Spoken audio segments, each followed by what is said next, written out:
Savage, OrlandoMagic.com.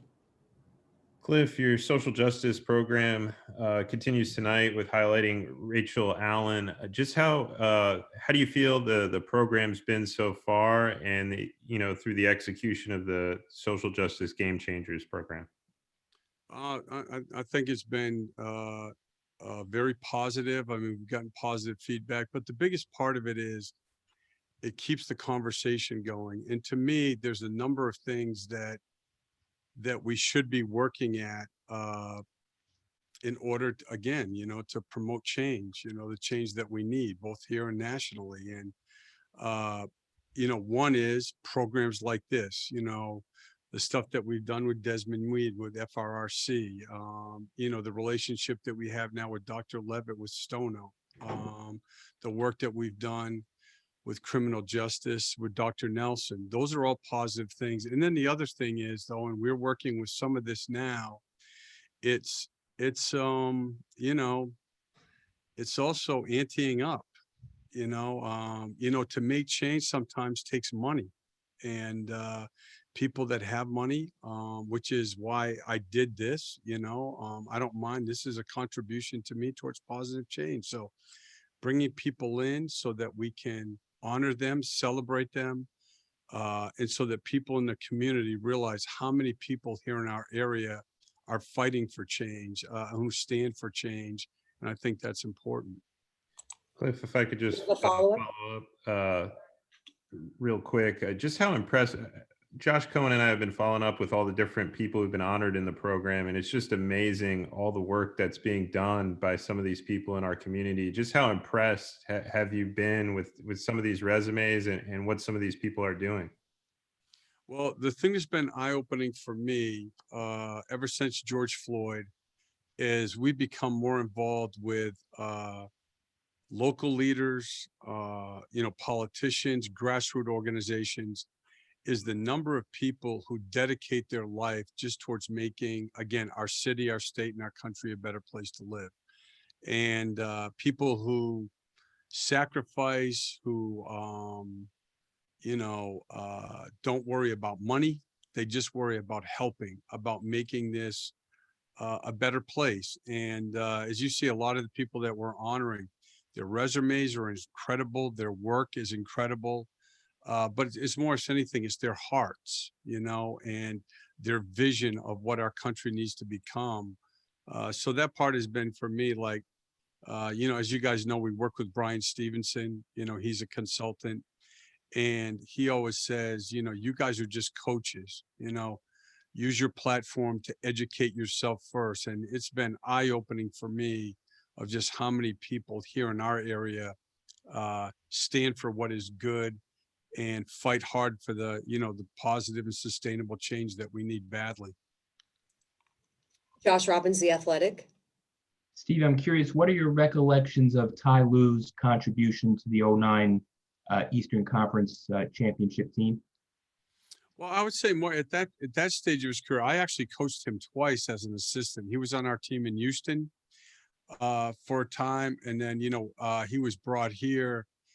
I think around the trade deadline, if I'm not mistaken, that year. So at that stage, that was the end of his career. He had been a terrific player, and he was brought here more as a veteran leader to have a presence and a voice in the locker room. And but he was always a great worker, great teammate, and he's a natural leader. He's a natural leader. He could get along with anybody, communicate effectively with anybody, and just great to have on your team. Lawrence Murray, The Athletic. Good afternoon, Steve. I wanted to ask you about one of your former players, Nicholas Batum. When you had him multiple positions on the wing, got him in a trade, extension was signed and everything. Now, years later, he's with the Clippers and he's playing a new position. He's up front. He obviously had the experience in Charlotte at the end, and now he's just in a completely different frame of mind, it seems like. What have you observed from him this season, and what would you say is the biggest differences between the player he is now and the player he was when he played with you? Well, we only had one day to prep because we played 2 nights ago. So I watched probably 3 of their games, and you can tell he's in a good place. I think, he had a couple of great years with us, particularly his first year in Charlotte after the trade from Portland. That's when he earned the big contract. That was the year we won 48. We lost a 7-game series to Miami, and he was injured and played very little actually in that series. I mean, if he was healthy, I truly believe, we would have won that series.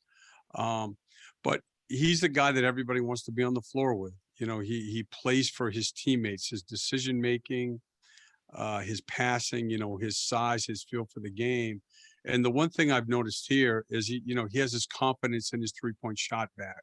He's obviously shooting a high percentage, and the way they play with their spacing, and then obviously with Kawhi and Paul George's ability to draw the help defender, these other guys are getting a lot of open spot up threes, and he's in a good place and he's knocking them in.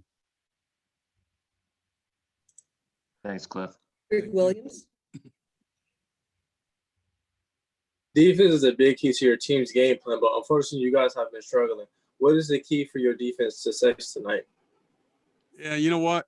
Listen, I've been going over this, and we can blame it on practice time or, everything else is we just, we're just not, committed to the right things yet defensively, and things that we've done well here for 2 years.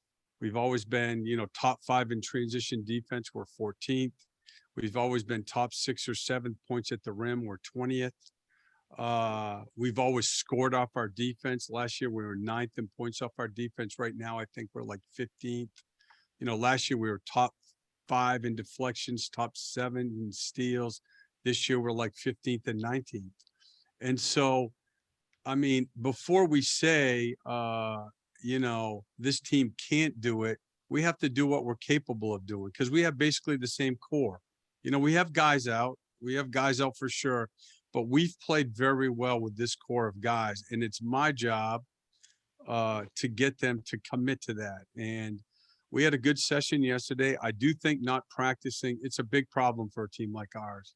We've always been able to make progress during the season, and particularly in the weeks when we've had days when we could practice. It's different now, with the schedule being so condensed. Practices are different, shoot-arounds are different, and it's hurt our progress. But it's starting to me so much right now with, like any other aspect of life, the things that you put the most into, you're good at, right? You're not going to be good at everything. We've always been good here at, if we get back on defense, if we rebound the ball, if we're into the ball, we're hard to play against, we defend every night, we'll have a chance to win.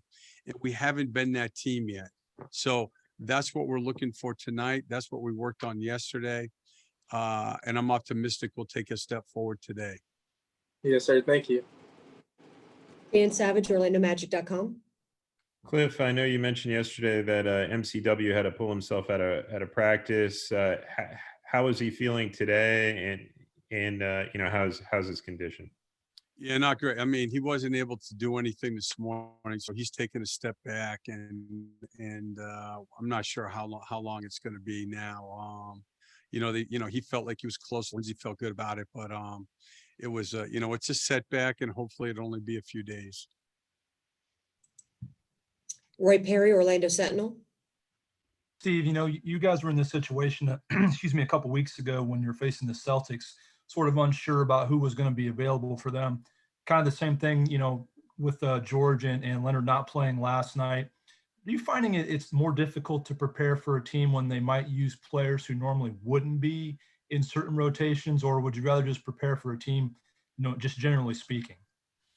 Yeah, I mean, I think what you do, Roy, or what we've always done, or the guys I work for, is you prepare as if the best players are going to play.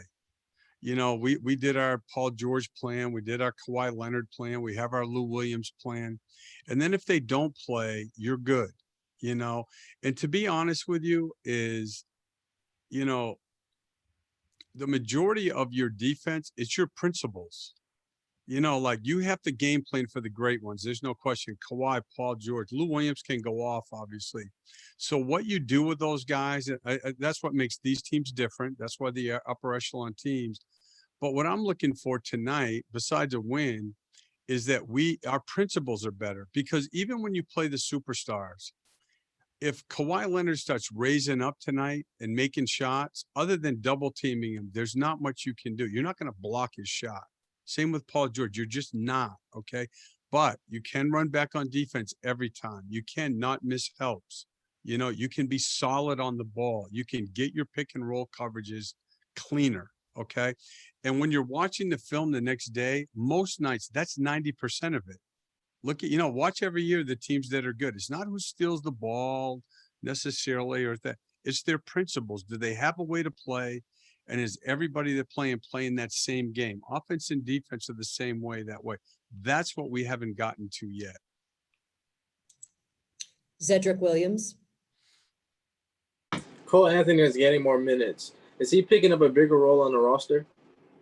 Oh, for sure. And I think that even looking at his numbers today, he's playing better and better. I mean, this is as you guys know, for any young player to be, playing as a starter. I think he was drafted, 3 months ago, 11 weeks ago. And, the plan was I remember sitting down with him, it was going to be 16 to 18 minutes a night. Use that, play well with that, and you'll get more. Eventually play some with Markelle. And then, once Markelle got hurt, then that all changed. And now he's at, 30 minutes, 32 minutes playing against starters. He's handled it well. He loves the game. He loves to compete. And I think he's making really good progress. Okay, any final questions for Coach Clifford? Okay, we're set. Thank you, everybody.